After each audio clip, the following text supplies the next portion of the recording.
Welcome back to the Atomic Habits series. In Chapter 8, How to Make a Habit Irresistible, we dive into the psychology behind attraction and how you can hack your brain to crave good habits. Let's break it down. James Clear explains that habits become more powerful when they're tied to something you already enjoy.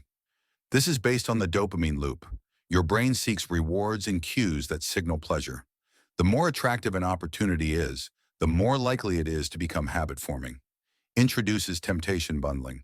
Pair an action you want to do with one you need to do. Example, you can only watch Netflix while you're at the gym on the treadmill. Understands the cue craving response reward loop. The more enticing the cue, the more likely the craving and action. If you can make the cue attractive, you're halfway to a lasting habit. Real-life example. Want to develop a reading habit? Pair it with your evening cup of tea, something you already enjoy. Or, only listen to your favorite podcast while walking. Try temptation bundling today.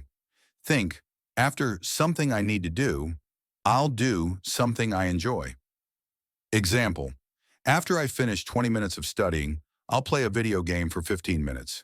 When habits feel like fun rather than chores, you're far more likely to stick with them. Design your habits to be attractive, not just productive. That wraps up Chapter 8 of Atomic Habits. In Chapter 9, we'll learn how to make habits easy, because simplicity is the secret to sticking with them. If you're loving this series, hit that like button, drop your favorite takeaway in the comments, and don't forget to subscribe for Chapter 9.